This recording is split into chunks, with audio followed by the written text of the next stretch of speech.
We welcome you to the New York City E-Prix, and the race is moments away. We're not finished yet. Let's get you up to speed. Yes, guys! Thank you, guys. Thank you. What a race!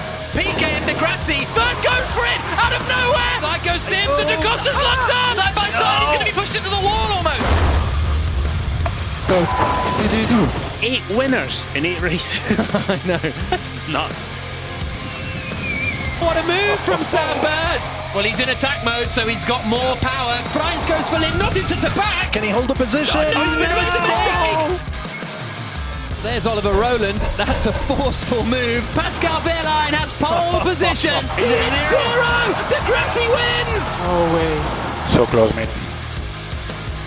De Grazzi up the inside. De Grazzi into the lead in Berlin. Antonio Felix da Costa onto the podium. Bird's hit. Bird's been spun around. His bad luck continues. Oh, and he's hit the wall. Nelson Piquet Jr. is no longer racing for the team. Just wasn't really meeting our expectations. We've been waiting months for someone to take control of this championship. Months! The streak is over! Vern wins for the second time this season in Formula E! That's it, baby! Win in Monaco. Vern wins in Sanya. What a wonderful win in Bern! Well, I'd say someone has taken charge now. Negative. Perfect weekend. Jean-Eric Verne, you are the Season 4 champion.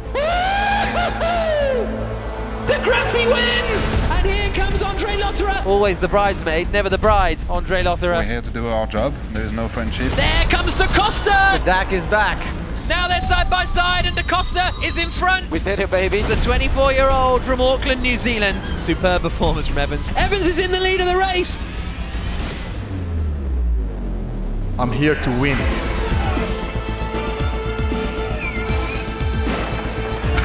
I'm the champion, and only champions are remembered.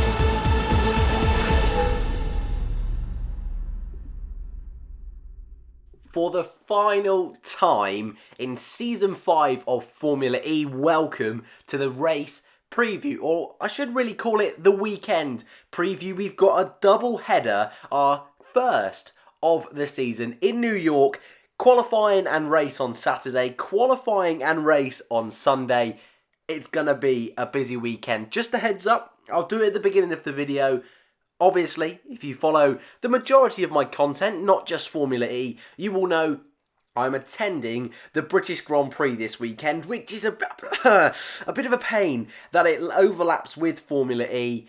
But of course, being at the British Grand Prix, that's awesome for me, so I can't turn down that. So, Formula E content will have to wait a couple of days for me to post anything. So expect a race review and a reaction, a championship reaction, hopefully on Monday would be the earliest. But it's going to be a cracking weekend. We go into this race after what I actually thought was a brilliant race in Bern, our second time going to Switzerland. But Jean-Eric Verne picked up the victory just over Mitch Evans, cementing his championship challenge. Is he going to become the first ever multiple Formula E world champion? Find out at the end of this video what I think. But as we go through the Constructors and the Drivers' Championship, it's looking good for the Parisian. Now on screen you're looking at the Constructors' Championship, but the more important thing to note here, especially as we go into the Drivers' Championship, is that there's a total of 58 points on the line this weekend.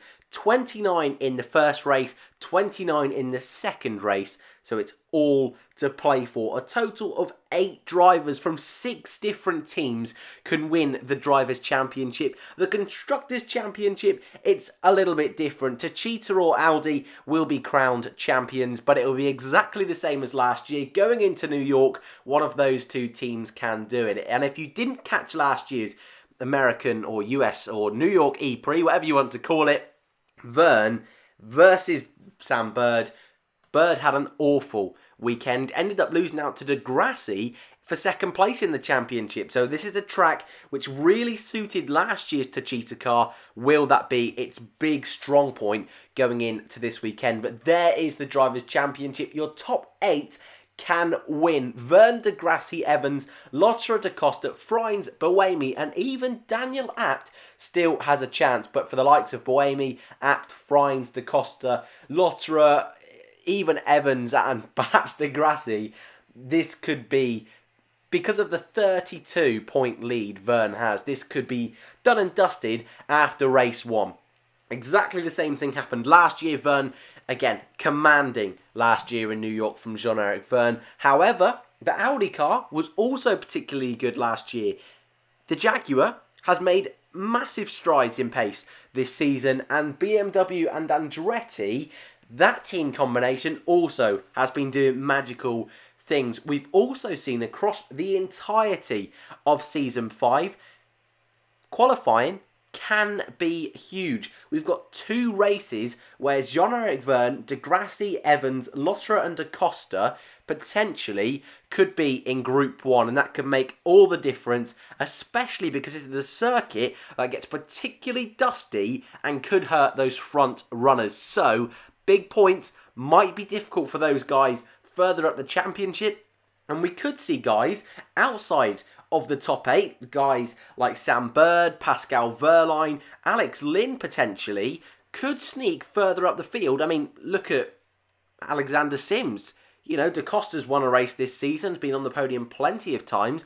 There are these guys scattered through the field that potentially could cause a little bit of an upset and potentially throw the results further up. But look, don't get me wrong, it's going to be a cracking race, but I feel for today's preview, it'd be more sensible to look at those 8 drivers from those 6 different teams that potentially could win the championship this weekend. And we'll go backwards, or we'll start from the back and move forward. So Daniel Abt, 75 points. Again, a total of 58 available, so it seems unlikely that Daniel Abt would be able to do anything. He needs to hope that Jean-Eric Vern only scores 2 points in the 2 races, and with the other guys in front of him to also miss out on scoring, seems unlikely for Daniel Abt to even pick up a single victory in these 2 races. A similar case with Sebastian Buemi, however, that the Nissan car has definitely been won quick on the Saturday qualifying, slow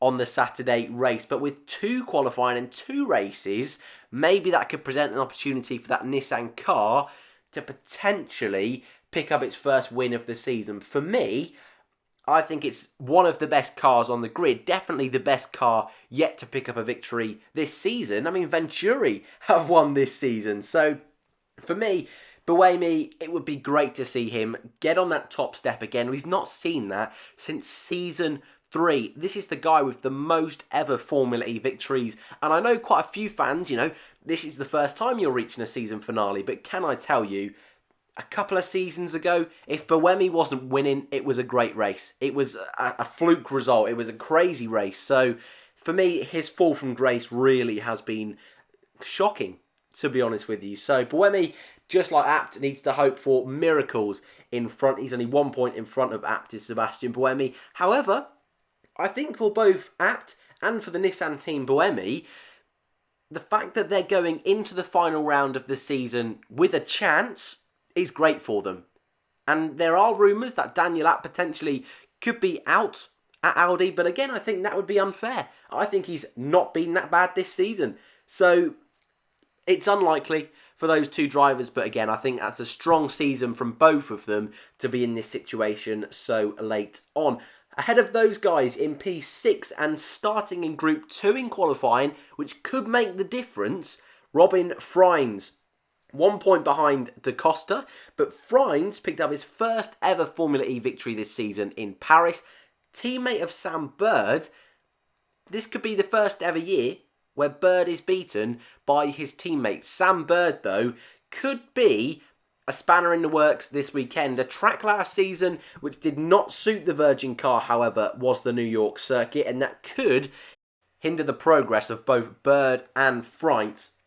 Freins has definitely made huge leaps this season, skipped out Season 4, and again, just want to mention, we'll be doing a whole season review after New York, but going into this race, a little bit like Bohemian Apt, he's done a fantastic job to be going into the last 2 rounds with a chance. Very, very slim chance, just like the guys mentioned before. Has got to hope for absolute chaos in front of him. We did have chaos last year in New York, and Formula E, especially with these Gen 2 cars, red flags are not a rare occurrence. So fireworks, I think, will happen at some point. It's just a matter of fact. Can these guys get that little bit of luck to help them get through the melee at the beginning and maybe sneak a few points? But Fright, brilliant job this season. Another man I've been really impressed with this season is Antonio Felix da Costa. New partnership this season with BMW and the Andretti team. Da Costa was the only man with just a single Formula E race win. He's now lost that title after he won the first race of this season all the way back in December in Saudi Arabia. That's his only win of this season, however, and ever since then has been caught a little bit like the guys like D'Ambrosio, Sam Bird, guys who did well at the beginning of the season have got caught in the qualifying loop, and unfortunately it's hurt their seasons in the long run. Da Costa, of all those guys that did so well at the beginning of the season, is the only one really still in the championship fight. 82 points, that's a hell of a gap behind John-Eric Verne. Da Costa, he's got to hope that Verne DNFs in one race. Also, Da Costa's got to hope that he wins, gets fastest lap and pole position. That would then take him into the last race with a chance, but unlikely. 82 points compared to Verne's 130. I don't think it's going to happen. But again, major strides from Antonio Felix da Costa. It's now Eduardo Mortara is the only driver with one single Formula E victory, and that was given to him after Sam Bird's penalty. Again, seems strange to think about Sam Bird close to victories because he's been nowhere in the second half of the season. But da Costa has made good of a bad situation this season, has started far back and has worked his way through the field sublimely on many occasions. Hasn't been the car best for qualifying, especially when he's been in Group 1. He is in Group 1 going into this weekend, so that definitely, I think, will hurt him in the first race, potentially in the second race. That could help him out if he's not in Group 1.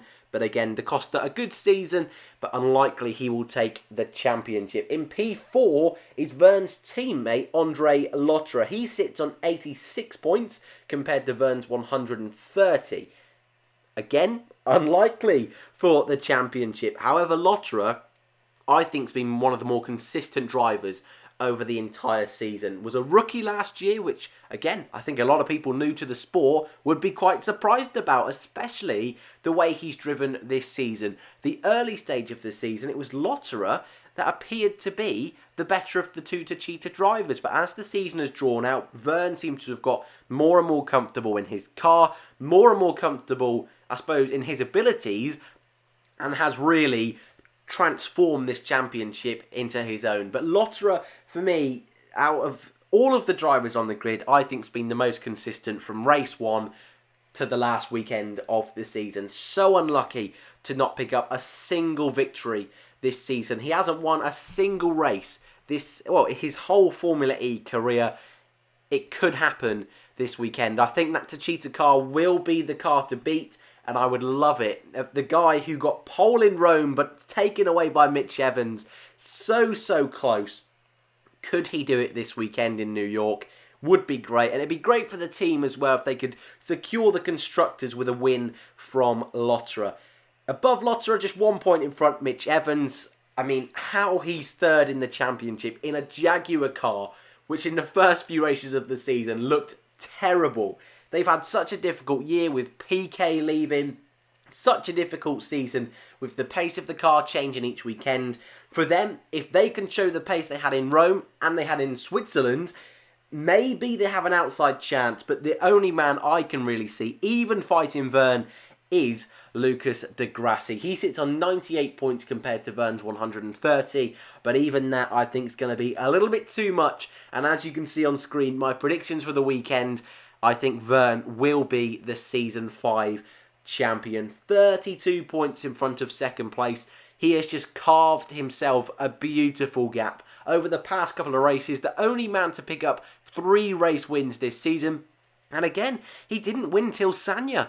He didn't pick up a single victory, but since then has won in Monaco and won last time out in Bern. And that's really helped him out massively in the championship. You can see on screen, though, I haven't gone for Vern to win any of the races. I think Buemi and the Nissan cars of Roland as well, I think both of those guys will perform well in qualifying tomorrow.